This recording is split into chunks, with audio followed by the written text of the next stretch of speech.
welcome to the Enemies of the Fire podcast. This week, this is our big playoff extravaganza. And, of course, DPG had to miss out because that's what happens when you have a child, like less than a month ago. Anyway, I am FC Neo Tokyo.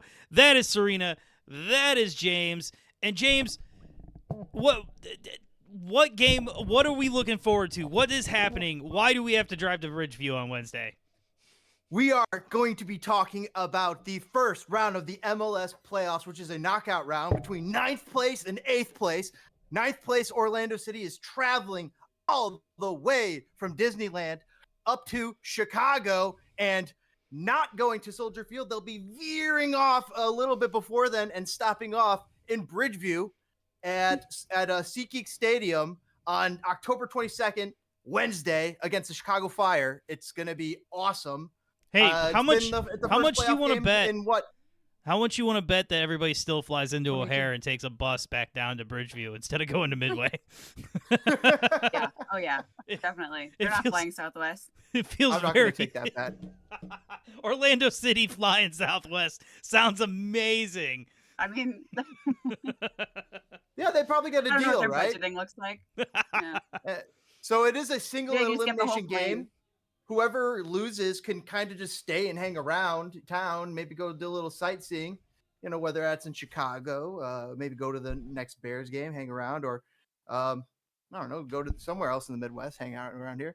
But meanwhile, the winner of this game will play the Philadelphia Union, the number 1 team in the Supporter East, Shield winning Philadelphia on October Union. 26th. So that's like actually 4 days after this. So we have this game on Wednesday and on the 22nd, and Sunday. 4 days later, it's going to be the first. What do they call it? The first round, the best of 3, the actual real first round of the playoffs, and it'll be a best of 3 series, first to 2 wins. Well, there will be at least a home and away match. Well, how do you feel about these best of 3s, by the way? Like, I know we're looking ahead, but like best. They only do it for the first round, and I kind of like it for the Weird. first round. Like, it makes it interesting because it's like. This is the grind, and then boom, you get into after this. It's knockouts after this. It's just full on knockout games after this. I guess, yeah. If I get it. In the wild card, it would be better. I feel like for the wild card teams, you're like, all right, we got one format for this, we got a second format, and then the third hopefully we have the like regular format. I don't know. They're going to be tired. I'm a little biased. There was this beautiful time in like 2015 where we had a balanced schedule and single elimination playoffs, and it was just orgasmic, like it was kind of the best setup MLS could have ever had. But beyond that, I just Apple demanded more games. They gave them more games. I don't love it. I wish it was single elimination. Speaking of Apple TV, this game will be on Apple TV. You don't have to have the subscription.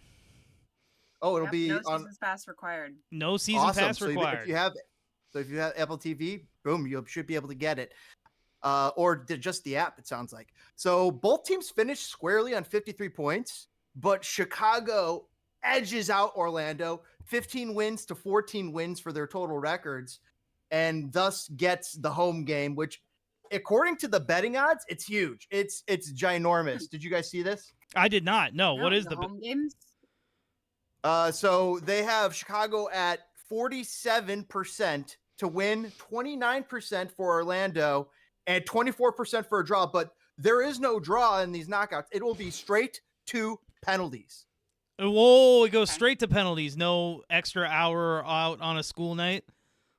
Nope, this is a knockout game, straight to penalties. So if this game is deadlocked in a tie. You don't want to drive an hour. Man, park your car, spend 4 hours at Bridgeview. Dude, I don't want to say this out loud, but like out of the 3 scenarios, like best case scenario, we're just straight into the first round. Worst case scenario, we're on the road in the play-in game.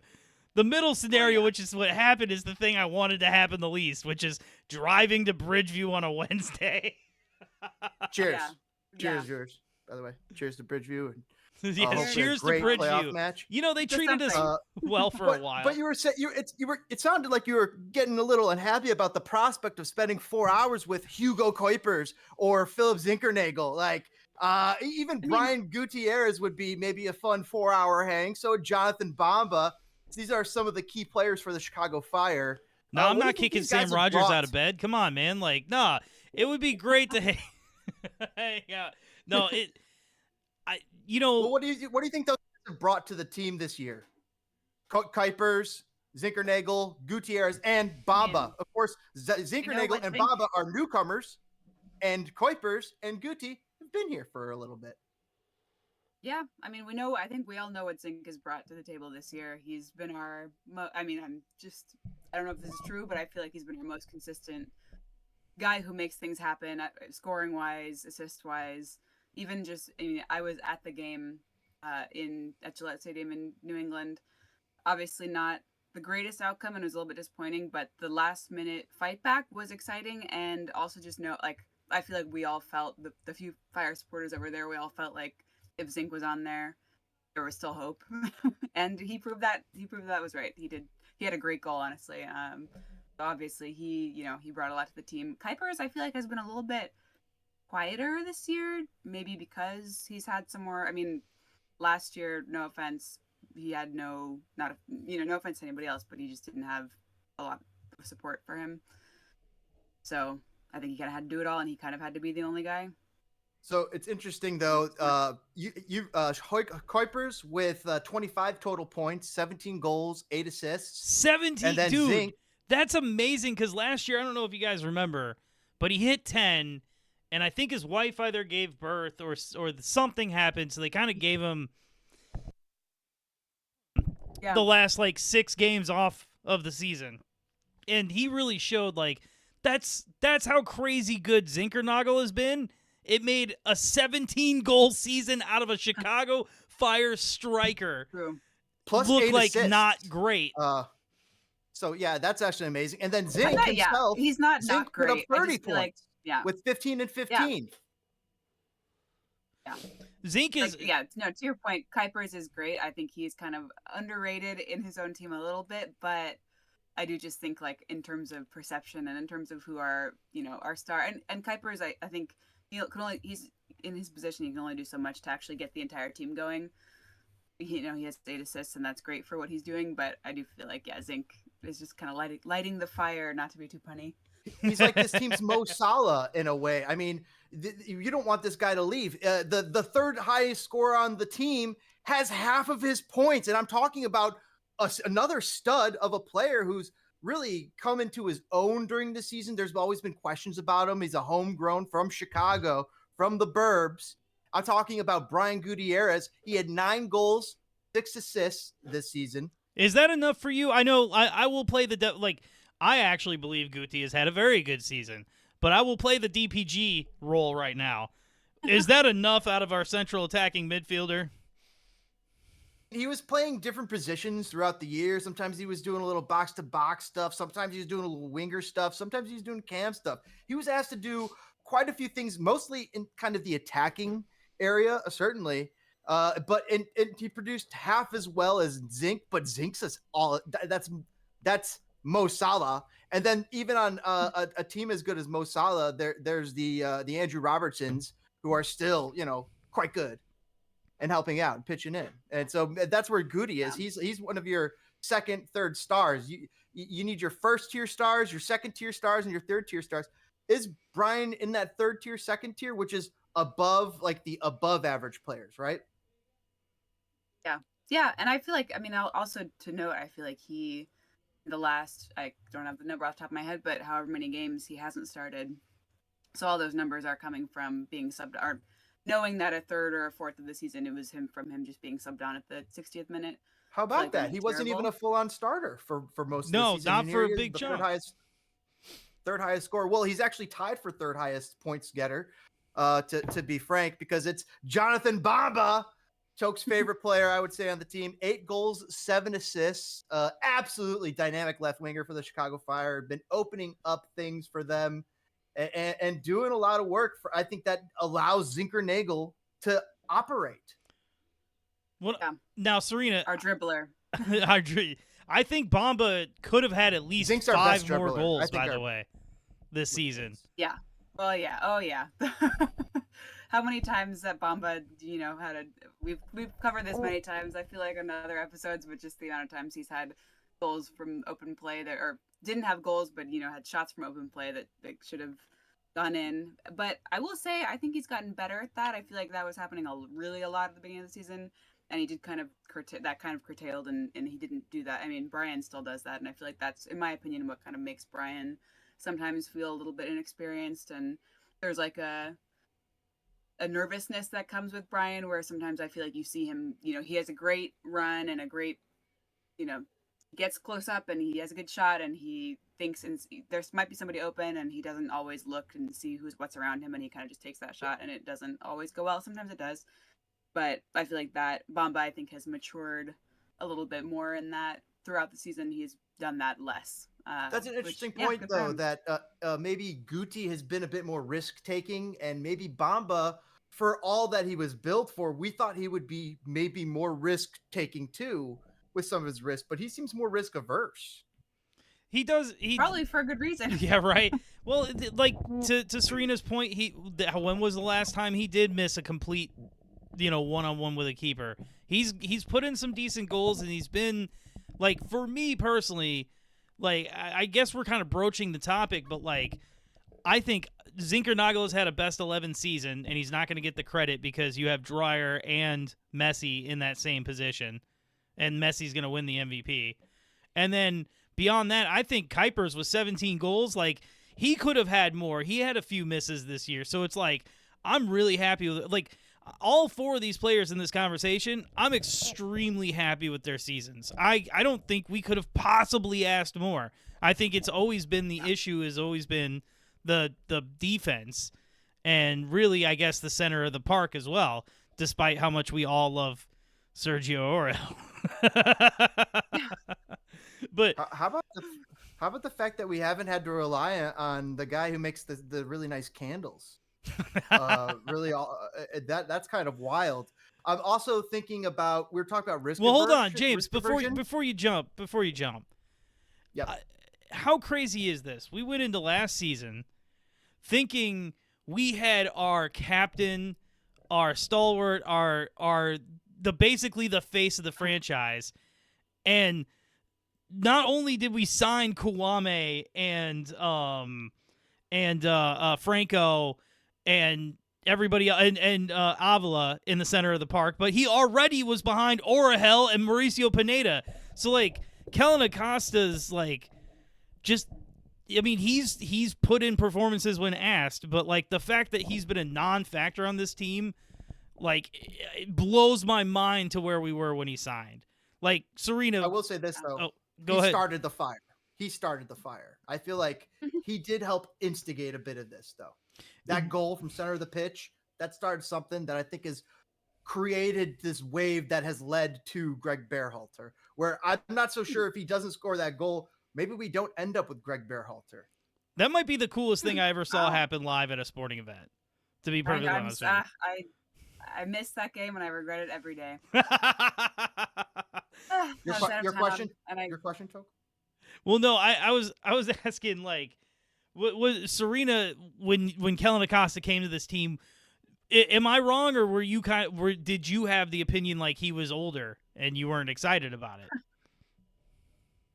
I mean, yeah, I feel like I wasn't, maybe a nicer way to say it is I wasn't hoping for too much. I wasn't expecting too much out of him.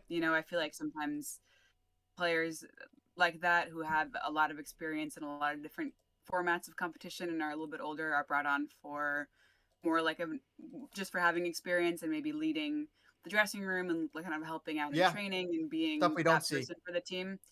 Exactly. So I kind of just assumed that, and honestly, I could have, now it seems like Omar Gonzalez is occupying that role. But yeah, I kind of assumed that was what Acosta was brought on for. But I do, I like those are two steady heads to have on your, we actually shouldn't discount that. That's some great leadership that they have in that locker room. And those guys are accountable, even though they're not starting. They're the kind of guys who will get the team in order and lead from behind and then in front. That's actually, Greg has stitched together a great core group here in his very first year, and he's put it together with some of the remnants of the things that were here before. Which Zinkernagel, is wild to think. Well, Zinkernagel we signed this year, which best signing in the league. That's got to be. he might win like newcomer of the league or something. Because that dude has had such an insane season. To think that he's on a TAM deal, like that's incredible business. Yeah, and just nobody expected. I mean, I remember the first home game of the season. I remember Andrew and I were talking about, oh, like if we would get a new jersey this year, like who would we'd want to put, get somebody new on the back, who would we get? And we were like, oh, well, we kind of want to wait a little bit to see who's good. But I remember Andrew said, oh, like, I would get Zinkernagel just because it'd be funny because the name is so long. It'd be like a funny name to have on the back of the jersey. And I was like, yeah. Right? They didn't have his jersey for half the season. Yeah, they definitely didn't. I mean, when we got it at the stadium. Andrew got it, and it was like you had to write it down, like write it in pencil and give it to the people, and they'd make it and give it to you at halftime. Like it was that sort of thing. But it's just so funny that I'm just thinking now, like at that moment, it was so much of not a joke in the sense that we were like, oh, this guy sucks. Like, why would we get his name on the jersey? But we were like, oh, we have no idea who this is. It would be a funny choice, but like none of us are expecting him to be this amazing player. And then look at us now. No, there's jersey. Yeah, great. There's idea. episodes of us being like, who the hell is Philip Zinkernagel? What the hell is this crap? And I would love to scrub that from the internet because my God, that is like if it weren't for the greatest player to ever play the sport, he might be the MVP this season. You know what I mean? We're on the record too for this other guy, the Ironman of the Chicago Fire. I'm talking about Gutman. Gutman has been he's not a Mega Man boss. It's Andrew Gutman. It's not Gutsman.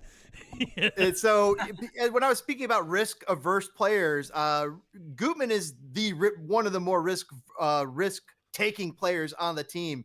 And that's probably what makes him so good at what he does, because offensively, he's stupendous. Defensively, he's just good enough. He's been, a place where the other teams typically attack on the Fire. At the same time, he has to hold up against all these guys. On top of that, then stick it right back down their throat. And it's great to have a guy who just keeps coming back and back and back. And he's been stellar all season long offensively. Just a juggernaut of a left back offensively. My favorite moment from him was a few weeks ago when he scored like 3 goals and all of them were offside or whatever it was. But when we were there live and we were all like, what's happening? Oh. He's scoring like the accidental corner goal and, just involved in everything. And he had the great attitude about it. And so that was great. But the funny thing about him, too, I feel like is he was such a disappointment last season because he was a new signing and then he got injured in not even the very first game. It was like the very first 4 minutes. 10 minutes or something. It was like the first. Yeah, exactly. Yeah. It was like 4. Yeah. Oh, it sounds like Aaron Rodgers and the Jets.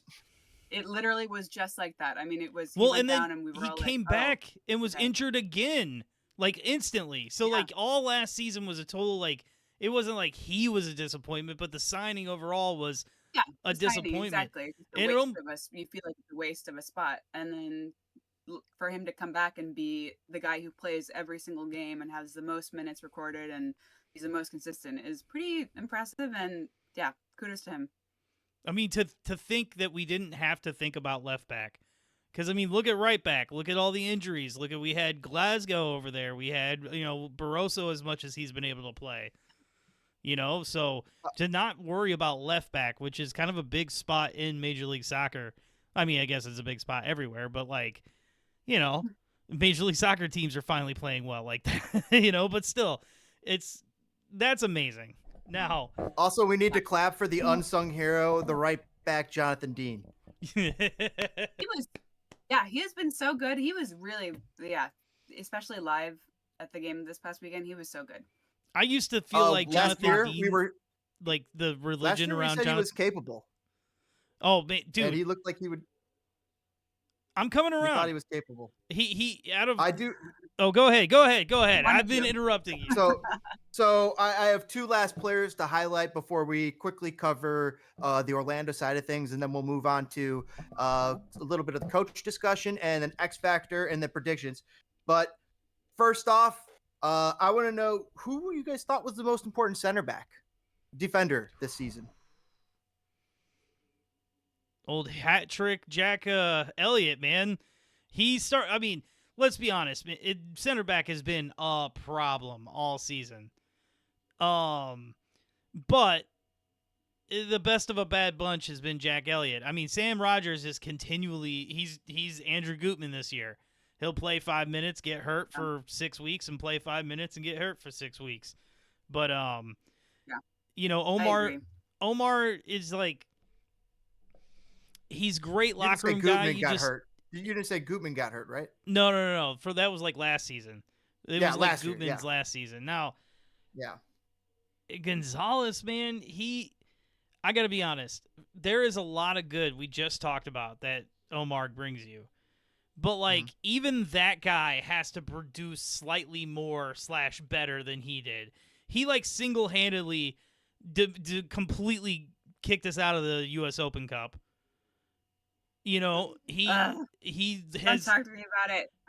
He has turned wins to draws and draws to losses before, and he's only probably played 6 times, which is what that's you know what I mean. We've seen, and then there's those other times where maybe he's helped turn draws or losses into wins through his leadership. So I mean, maybe there's maybe it evens and balances out. Yeah, and I will say, just from the last game, even we were sitting, really close to the field, and you could see him kind of leading the warm-ups for Brian. Pineda and whoever else was about to come on, and he was very obviously not going to come on. He was wearing the full warm up gear, like the warm weather clothing, like leggings and whatever. But he was helping them lead through that drill. He could be a coach next year for Greg. I kind of feel like that's where maybe he's angling. Yeah, he might even be doing his coaching license stuff. Well, I mean, we don't know. Greg is tangentially related to the Bruce Arena tree, right?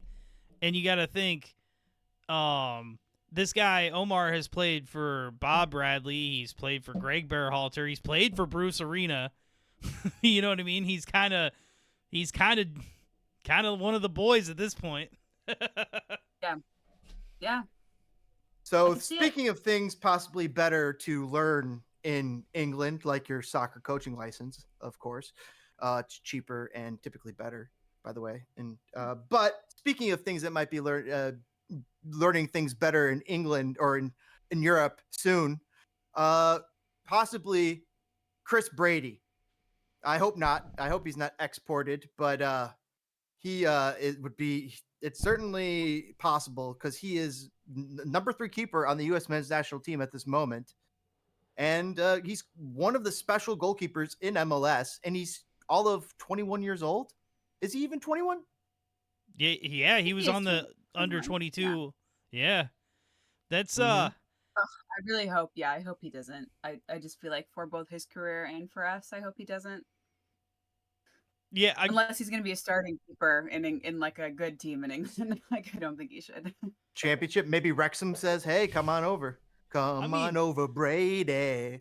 Come on over, Brady." I don't hate that shout. Great. I like the championship for guys. I'm a big proponent of the championship. Let's be honest. I've been that way for a while.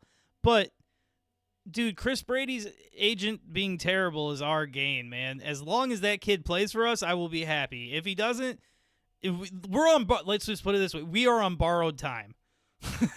Yeah. I think so. We all know it. So, speaking of borrowed time, hold on. Quickly. Okay. Real quick. But how bad is that? Because we just talked about all these guys that we feel like we're set. Really, what does our transfer window look like? A center defender and now maybe a keeper? That's not a lot of hard work. Don't they have another homegrown guy in the pipe? Yeah, Dowd. They've got 2, actually. I forget the other kid's name. Just keep printing goalkeepers. Just go to the goalkeeper tree. Yeah, if you got the print, what is it? The printer, the 3D printer. Keep going. Yeah, and I will say our backup keeper, who is I think Jeff Gall. He definitely, the times that he's gone in this season, he's looked a lot better than the former backup keeper from whenever. Matt Lampson, we horrible. know. Oh, so yeah, no, you're right. Gall has looked good. We'd be fine. Yeah. Who was the cone? Sergio Bava? Yeah. Oh, God. So speaking of borrowed time, which we were talking about earlier, we're going to be borrowing a little time and hanging out with the Orlando City FC players. And I wanted to quickly highlight a couple players that are special on their team that we probably got to look out for on Wednesday. And first off, Martin Ojeda. He's midfielder, kind of plays forward, 16 goals, 15 assists, attacking playmaker, versatile creator. He's one of the sparks to Orlando's offense. And if he comes alive on Wednesday night, it could spell trouble for Chicago. Well, this might be the perfect time to mention that it being a long season, we played Orlando twice. And in the span of a month or less than a month. It was in May. We played them both times in May. And the first game, we got an early red card and still dominated the whole game and should have won. And then the second time, we won. We lost, or did we tie? It was 0-0 tie. We tied 0-0. Oh, 0-0 tie. And that was a Chris Brady. It's hard red. to roll heads 3 times in a row. I mean, so. And then against any pro team. Yeah, right. And then we won 3-1 in Orlando. So like, okay, I have a chance. I think we just line up well against them. I think we neutralize any offense that they have. Believe it or not, but I don't think they're good enough with the ball. Like, I forget even the guy's name that you said, but they're one real Oscar threat. Pereira or Pareda. Oscar Pereira is coach, but Martin Ojeda. Oh, Ojeda, thank you. Yeah, even like I said, I said earlier tonight, I was like, oh yeah, Alex Friedman plays for them, and you got that kid backing up Jedi Robinson at the U.S. level. You know what I mean? And like we have and he really is the one who scored. So yeah, we should probably keep an eye on him. But and he's pretty well. He's also a fullback. The 3-1. He's like a fullback, like Gutman too. So we pretty well have shut them down, and I'm not worried about it. But who else are you? He might be going to the World Cup, Alex Friedman. So Fire fans, look out for Alex Friedman. You might be seeing him at the World Cup as Jedi Robinson's backup. Marco Pasalic, or is it Pasalic? Yes. Oh. Well, he's got 12 goals and 5 assists. He's one of their forwards. Pasalic? Yeah, Pasalic or Pasalic. Oh. Yes, clinical finisher. And he's really good on the counters. So watch out for him on the counter, Chicago Fire. And then there's Ramiro Rodriguez, who has 10 goals. He's kind of like their target man. He's their hold-up play guy, a little bit of an X factor for them when it comes to the physical battles and winning those big 50-50s midfield.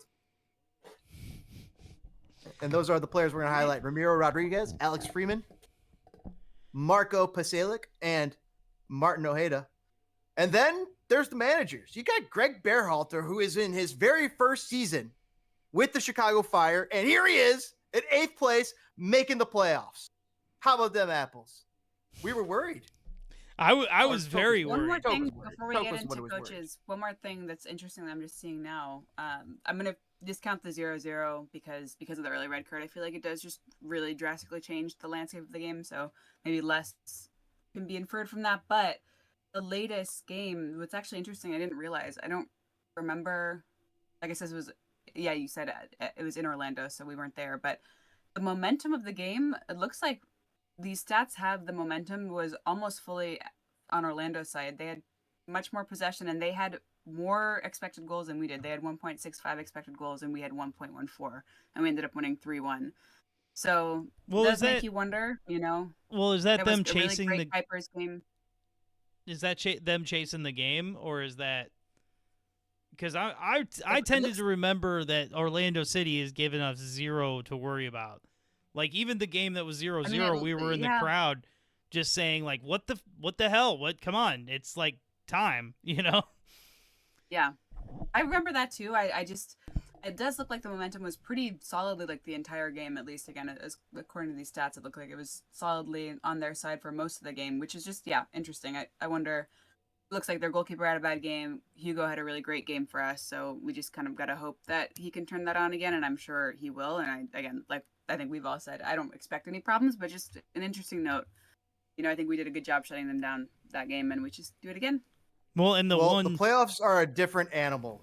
That's going to be for certain. We know this. We all know this. Playoffs are a different animal. And Oscar Pereira, who is the coach of Orlando, is no stranger to the playoffs. He's made the last 6. This is his 6th in a row with Orlando, right? Isn't that, Coach, weren't you saying since the times of Kaká? Well, no, that would be. Hold on, was Perea there that whole time? I feel like he's been other places. We'll double check that. He's been at Colorado Rapids. He's been in FC Dallas. He was the MLS Coach of the Year in 2016. But as far as I can tell, he's been at Orlando City since 2019. Oh, holy shit! And he's made the right. playoffs. He's made the playoffs the last 6 seasons, including this one. Yeah, every year he's been there. Yeah. So he is a damn good coach. And, of course, here they are in 9th place in MLS. But they are the experienced team where Greg is the team that's a first-year project. This is a 6-year organization running machine for Oscar Perea. A unit. Meanwhile, you do have a little bit more inexperience with the whole entire system on Greg's side with the Chicago Fire. So that's going to certainly factor into play.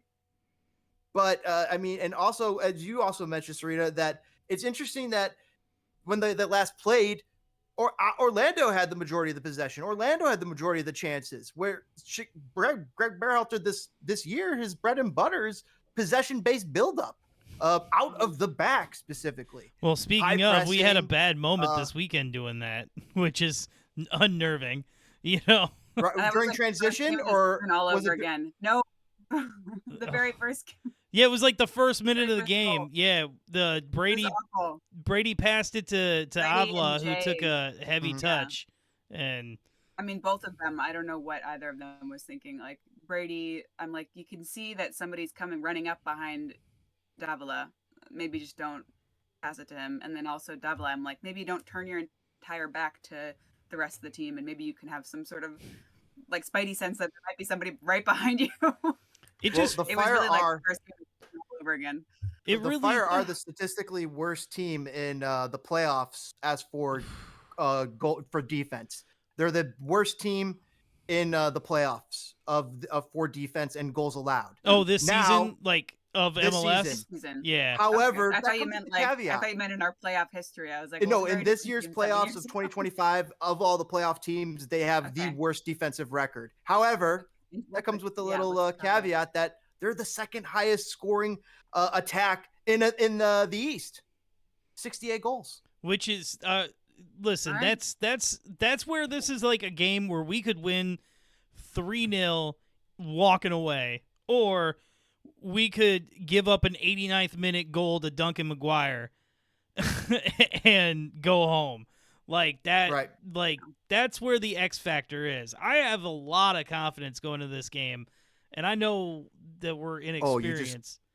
You just made me think of something. So Oscar Perea is the MLS Coach of the Year from 2016. Don't see one on Greg Berhalter's resume quite yet. What if, after a deep run with the Chicago Fire, Greg Berhalter wins 2025 MLS Coach? They voted already. They turned them in. Yeah. So they turned in their season awards already. That's why, like, if you saw one or two writers that put like, okay, this is who I voted for. Yeah. So. Yeah, I guess it's all pre-post or pre-playoffs. Yeah, it's all just the season. Important. But yeah, there is some romanticism to like.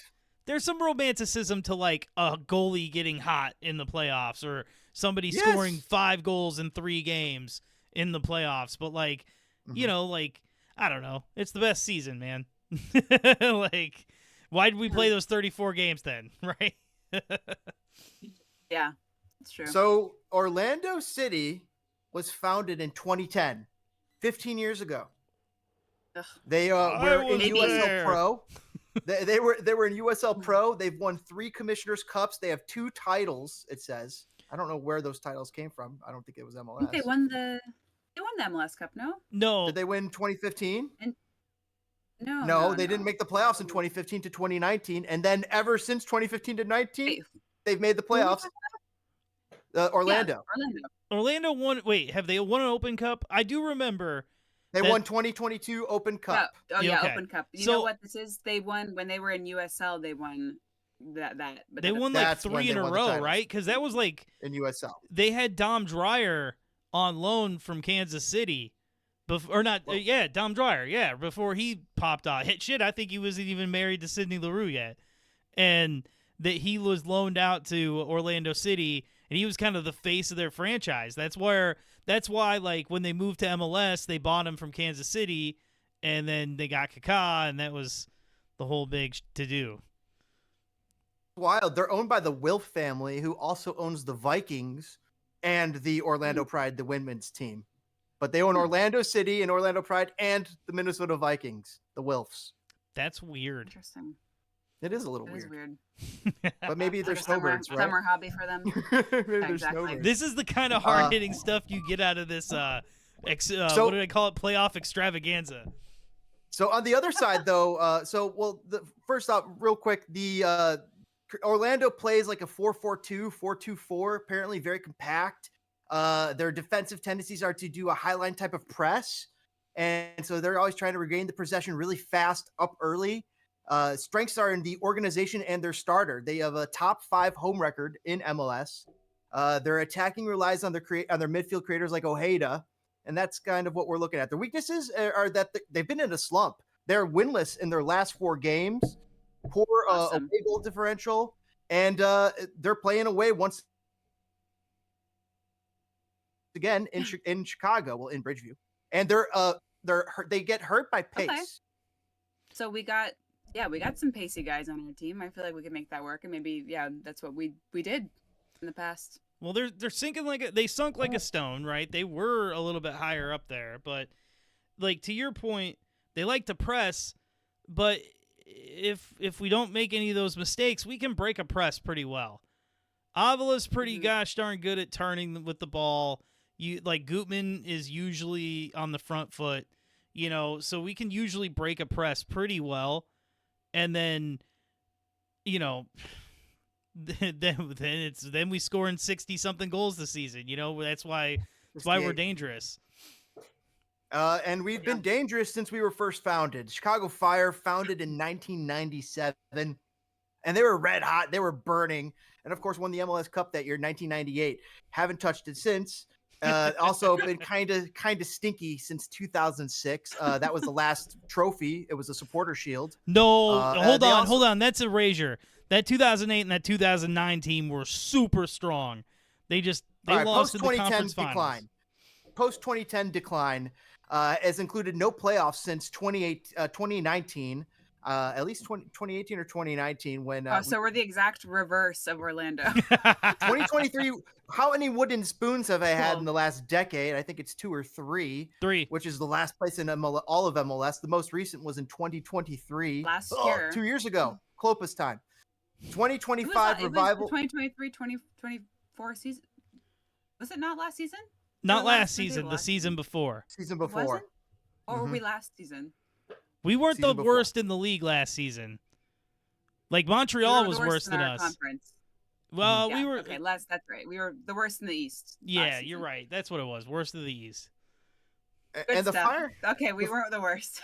Yeah, we weren't. The Fire have been playing kind of like a 4-3-3, a 3-4-3, 4-2-3-1. We've seen a mix of things from them, but they tend to try to have the counters and wing mobility and a lot of possession out of the back.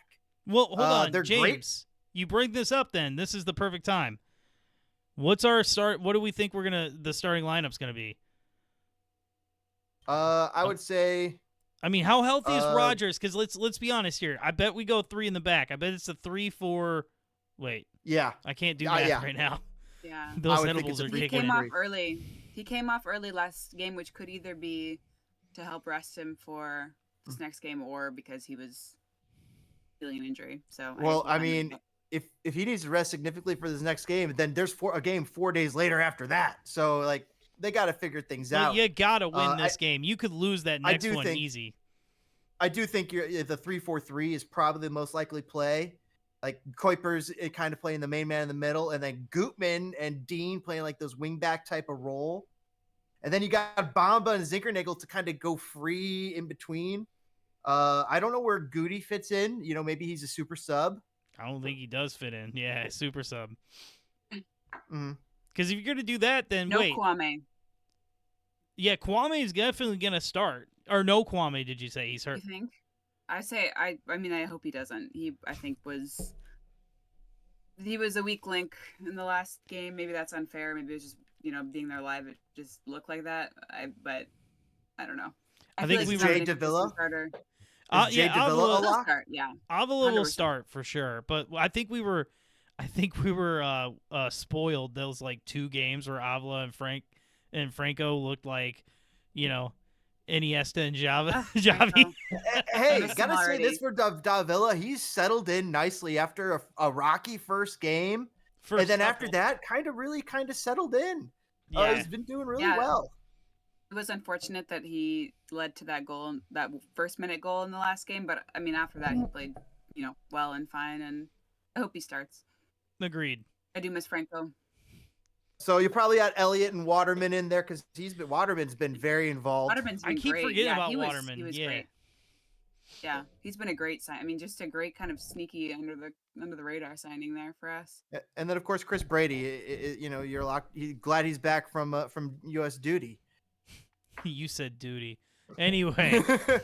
So I think that's the lineup. What are your projections? So who's the X factor? Is it Goody? Is it him being a super sub? Is it somebody else? Is it Haile Selassie? No, off the I bench? really We talk about Is it a super starter? sub, by the way.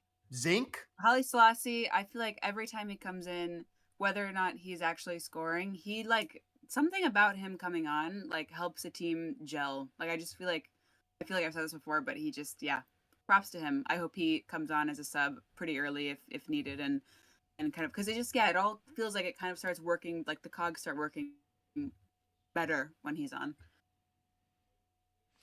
I personally, I totally agree. Holly's, you know me, I've been a Haile Selassie supporter for quite some time. But what gives me a lot of hope in this game, and I guess is like the lamest answer ever, but it's just Zinkernagel. Like, I legitimately don't think he can be, like, there is no one on Orlando who can slow him down enough to stop him from scoring. He will get one. And in the playoffs, sometimes that's all you need. Now, granted, we always give up goals, and usually we need 2. But at least we will get the one, right? I don't think there's a way they can stop him. And as long Let's end our preview here with our predictions for scores and even scorers if you want to toss in your scores. It sounds like you already got 1 goal down for the Chicago Fire. What's your scoreline there, Toke? Okay, me? All right, I will say 2-0. I think we actually lock it down with goals from Kuipers and Zink. Zink's is first, though. Okay. Zink's is first. I'm going to go big. I'm going to go big and say 3-0. I'm going to say Brady, he'll be feeling a little salty about the last game and that he kind of let it slip a little bit in the beginning, and he's going to really turn it on and lock down that back where everyone's going to be on top of it, and we're going to be firing on all cylinders. 3-0. Hell yeah. I think 2-1. 2-1, and I like Toke's call of goal scorers. Kuipers. I'm saying Kuipers first, then Zink. But 2-1 Fire, take it, and hopefully, they're going to be playing the next team in the next round of the playoffs, and we get to see another game because they'll be there back in. Is it Soldier Field or SeatGeek? Who knows? In a week. It'll be SeatGeek. I think it'll be SeatGeek. Oh. Yeah, I don't. The next game will be at home? Well, no, not that. It won't be that Saturday, right? Is it like? It's Sunday, I think. Oh my god. So it's the 26th and it would be against the Union. It's locked in. The Union. with Philadelphia. Would it be at home for Philadelphia? Yeah, but I assumed yes. Yes, for that day. Oh wait, 26th. so the first game is at home? 26th is a Sunday. No, the first game would be at Philadelphia, I would imagine. Okay, that's what I thought. Home, away, home, and we're the away game. We're the middle game. Home gets 2 games. Yeah. Oh man, And, that's gonna be that would be depressing Philly. if they knock us out, man. Okay, they could knock Fire out in the second game, or Chicago Fire could win the first game and win the second game, or win the first game, lose the second game, go back to Philly and win it. Who knows? It's the best of 3. True. Just Remember fingers when we beat crossed. Miami? I know we're looking ahead, man, but fingers crossed. I do not want to lose in Bridgeview tomorrow. I think the Fire take the series 2-0, guys. I think the Fire win away and then come back here. But statistically, it's crazy because the first coin flip came up like this. The second came up heads for the Fire. To have two more coin flips go heads for the Fire, that's crazy. That's crazy odds for a 50-50 coin flip. Hey, Okay. I still believe. To get I 3 believe. heads in a row, I mean, 75% is great. Hey, You want that. all we got to do is beat Possible. Orlando. Once we get to Philadelphia, any Yeah, crazy one shit step at can a time. happen. Like you're right. One when you're step at a playing time. a series, anything crazy can happen. Oh my god. Yeah. So Speaking of one step at a We time, just- I want you folks who've been watching us greatly appreciate you guys checking out our Chicago Fire preview here on Enemies of the Fire as we preview the Chicago Fire versus Orlando City in the MLS knockouts. It's gonna be great. Make sure you guys kick that like button, share this with Fire fans, and Fire friends, and also so help us hit our goal of 500 subscribers. We'd love to read your comments. We'd love to hear your score predictions. What you think is going to happen? Who your favorite players are? Who do you think is going to be the most impactful players? What do you think is going to make the difference? Maybe it's Greg's tie that he wears. Maybe he makes a different. Maybe his wife makes a different type of soup the day before and just gets him right in the mood. It's October. It's cold weather. Any sneakerheads in the chat here? Because And let us know in the that's the thing Triple G cares about. So like we're gonna know how he's feeling Wednesday by what kind of sneakers he's got on. Yeah. How neon his sneakers will be. Let's go. I wonder if Oscar Pereira will combat yeah. that. Maybe he comes in wearing some boots. Some Doc sick Martens. boots. No, some snake boots from the Everglades. Oh, something no, like that. even better. Yeah, even better. Even better. All right. Peace out, everybody. Peace out, everybody. Catch you guys next time here on Enemies of the Fire. Thanks for hanging out. See you guys later.